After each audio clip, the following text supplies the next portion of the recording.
Daniel capítulo 10. Visão do mensageiro. No terceiro ano do reinado de Ciro, rei da Pérsia, Daniel, também chamado de Beltesazar, teve uma visão. Ele entendeu que essa visão era verdadeira e se referia a certos acontecimentos que ocorreriam no futuro, tempos de guerra e de grande dificuldade. Eu, Daniel, recebi essa visão depois de passar 3 semanas de luto. Durante todo esse tempo, não havia comido nada saboroso, não tinha provado nenhuma carne e nenhum vinho, e não tinha usado nenhuma loção perfumada até passarem as 3 semanas. Em 23 de abril daquele ano, estava em pé, próximo ao grande rio Tigre. Levantei os olhos e vi um homem vestido com roupas de linho e um cinto de ouro puro. Seu corpo era semelhante a uma pedra preciosa. Seu rosto faiscava como relâmpago, e seus olhos eram como tochas acesas. Seus braços e seus pés brilhavam como bronze polido, e sua voz era como o som de uma grande multidão. Somente eu, Daniel, tive essa visão. Os homens que estavam comigo não viram coisa alguma. De repente, porém, eles se encheram de terror e correram para se esconder. Assim fiquei ali sozinho e tive essa visão extraordinária. Perdi as forças, fiquei muito pálido e quase desfaleci. Então ouvi o homem falar, e ao som de sua voz perdi os sentidos e fiquei ali estendido com o rosto no chão. Nesse instante a mão de alguém me tocou e me pôs, ainda trêmulo, sobre minhas mãos e meus joelhos. E o homem me disse: Daniel, você é muito precioso para Deus. Por isso ouça com atenção o que tenho a lhe dizer. Levante-se, pois fui enviado a você. Quando ele me disse isso, me levantei ainda tremendo. Em seguida ele disse: Não tenha medo, Daniel, pois desde o primeiro dia em que você começou a orar por entendimento e a se humilhar diante do seu Deus, seu pedido foi ouvido. Eu vim em resposta à sua oração.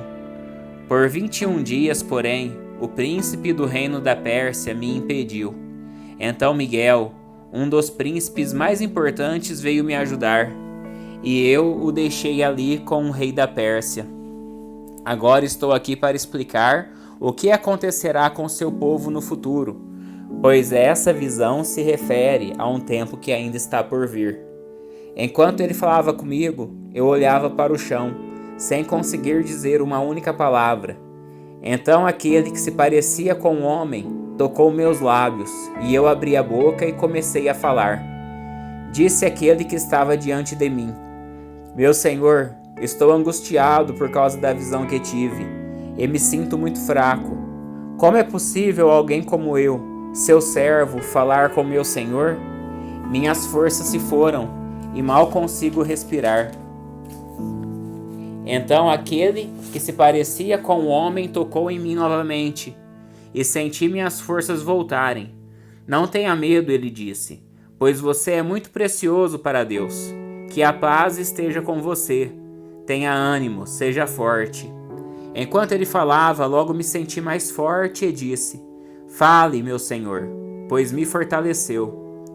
Então ele disse: Você sabe por que eu vim? Em breve terei de voltar para lutar com o príncipe do reino da Pérsia. E depois disso virá o príncipe do reino da Grécia. Mas agora lhe direi o que está escrito no livro da verdade.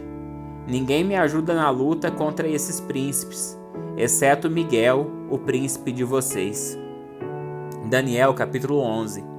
Tenho acompanhado Miguel para apoiá-lo e fortalecê-lo desde o primeiro ano do reinado de Dário, o Medo. Agora, portanto, eu lhe revelarei a verdade. Outros 3 reis da Pérsia reinarão e serão sucedidos pelo 4º rei, muito mais rico que os outros. Ele usará sua riqueza para instigar todos a lutarem contra o reino da Grécia. Então surgirá um rei poderoso, que governará com grande autoridade e realizará tudo o que desejar fazer. Mas no auge de seu poder, seu reino será quebrado e dividido em 4 partes. Não será governado pelos descendentes do rei, e o reino não terá a mesma autoridade de antes, pois seu império será arrancado fora e entregue a outros. O rei do sul se tornará poderoso, mas um de seus oficiais se tornará ainda mais poderoso e governará seu reino com grande força. Alguns anos depois, será formada uma aliança entre o rei do norte e o rei do sul.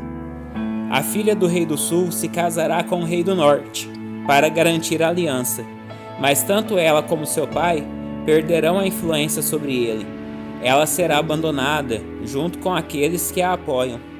Mas quando um de seus parentes se tornar o rei do sul, ele reunirá um exército, entrará na fortaleza do rei do norte e o derrotará. Quando ele voltar ao Egito, levará os ídolos deles e também objetos valiosos de ouro e prata. Por alguns anos deixará o rei do norte em paz.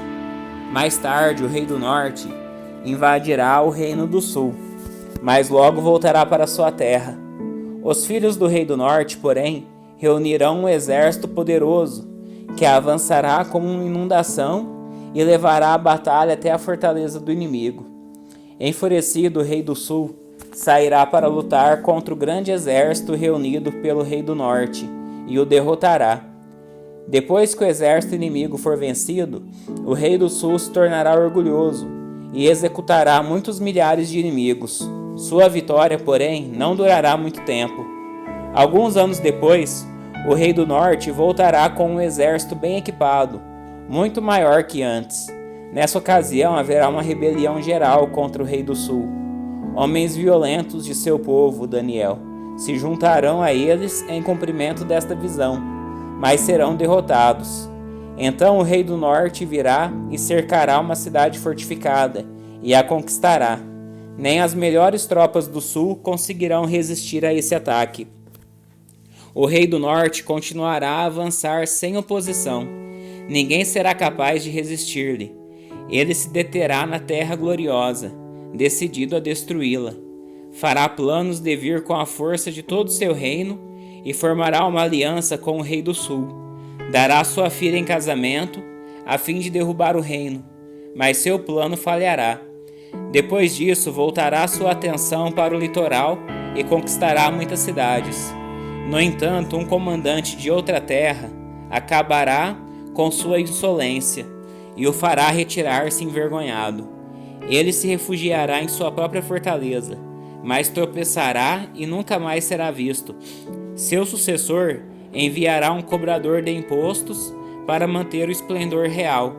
Depois de um breve reinado, porém, ele morrerá, mas não como resultado de ira nem na batalha. O próximo a subir ao poder será um homem desprezível, que não faz parte da linhagem real. Ele se infiltrará quando menos se espera e assumirá o controle do reino por meio de intrigas. Diante dele, grandes exércitos serão arrasados, incluindo um príncipe da aliança. Com promessas enganosas, fará várias alianças. Apesar de ter apenas um punhado de seguidores, ele se tornará forte. Sem aviso, entrará nas regiões mais ricas da terra e distribuirá entre seus seguidores o despojo e os bens dos ricos, coisas que seus antecessores nunca fizeram. Fará planos para conquistar fortalezas, mas isso durará pouco tempo. Então juntará coragem e reunirá um grande exército contra o rei do sul. Este sairá para a batalha, mas de nada adiantará, pois haverá conspirações contra ele. Sua derrota será causada por gente de sua própria confiança. Seu exército será arrasado, e muitos serão mortos. Decididos a fazer o mal, esses reis tentarão enganar um ao outro enquanto estiverem à mesa de negociações. Mas isso não fará diferença alguma, pois o fim chegará no tempo determinado. O rei do norte voltará para casa com muitas riquezas. No caminho, ele se colocará contra o povo da Santa Aliança e fará grandes estragos, antes de seguir viagem. Então, no tempo determinado, ele voltará a invadir o sul, mas dessa vez o resultado será diferente. Ele se assustará com os navios de guerra do litoral oeste e voltará para casa. Então descarregará sua ira sobre o povo da Santa Aliança e recompensará os que abandonarem a aliança. Seu exército tomará a fortaleza do templo, contaminará o santuário, acabará com os sacrifícios diários e colocará ali uma terrível profanação. Ele usará de adulação e conquistará os que violaram a aliança, mas aqueles que conhecem seu Deus serão fortes e resistirão. Líderes sábios instruirão a muitos, mas esses mestres morrerão pela espada e pelo fogo, ou serão capturados e saqueados. Durante essas perseguições, receberão pouca ajuda, e muitos que se juntarem a eles não serão sinceros.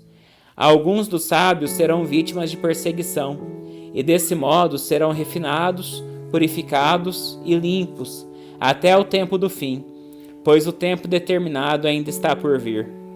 O rei fará o que bem entender, se exaltará, afirmará ser maior que todos os deuses e chegará a blasfemar contra o Deus dos deuses. Terá êxito, mas apenas até que se complete o tempo da ira, pois aquilo que foi determinado certamente acontecerá. Ele não respeitará os deuses de seus antepassados, nem o Deus preferido das mulheres, nem Deus algum, pois dirá que é maior que todos eles. Em lugar deles adorará o Deus da fortaleza, um Deus que seus antepassados não conheceram, e lhe dará honras com ouro, prata, pedras preciosas e presentes caros, dizendo contar com a ajuda desse Deus estrangeiro. Atacará as fortalezas mais poderosas, honrará os que se sujeitarem a ele, os nomeará para cargos de autoridade e dividirá a terra entre eles como recompensa. Então, no tempo do fim, o rei do sul lutará contra o rei do norte. O rei do norte atacará com carros de guerra e seus condutores, e com muitos navios. Invadirá várias terras e as arrasará, como uma inundação. Entrará na terra gloriosa e muitas nações cairão. Mas Moabe, Edom e a maior parte de Amon escaparão. Ele conquistará muitos países, e nem mesmo o Egito escapará. Tomará para si o ouro, a prata e os tesouros do Egito, e os líbios e os etíopes serão seus servos. Mas então chegarão notícias do leste e do norte, que o deixarão alarmado, e ele partirá enfurecido para destruir e aniquilar muitos. Armará suas tendas entre o Monte Santo e Glorioso e o mar. Enquanto estiver lá, porém, chegará a seu fim, e ninguém o ajudará. Daniel capítulo 12. O tempo do fim. Nessa época, Miguel, o grande príncipe que guarda seu povo, se levantará.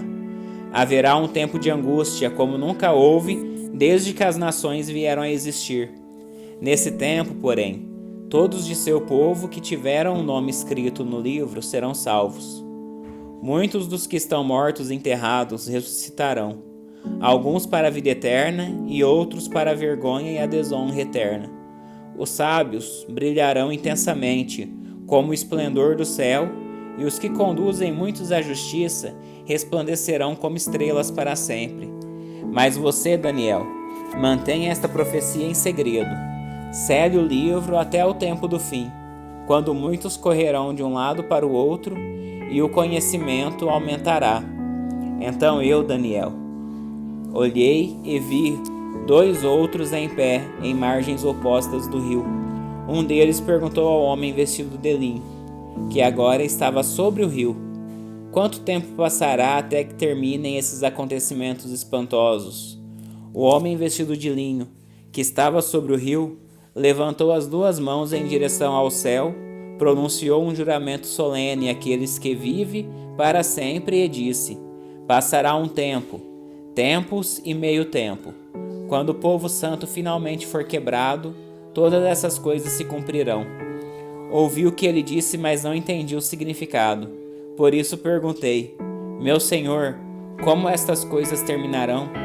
Ele respondeu: agora vá, Daniel, pois aquilo que eu disse será mantido em segredo e selado até o tempo do fim. Muitos serão purificados, limpos e refinados por essas provações. Os perversos, porém, continuarão em sua perversidade, e nenhum deles entenderá. Somente os sábios compreenderão seu significado. A partir do momento em que o sacrifício diário for suspenso, e a terrível profanação for colocada ali, haverá 1290 dias. Feliz aqueles que esperar e permanecer até o fim dos 1335 dias. Quanto a você, siga seu caminho até o fim. Você descansará, e no final dos dias se levantará para receber a sua herança.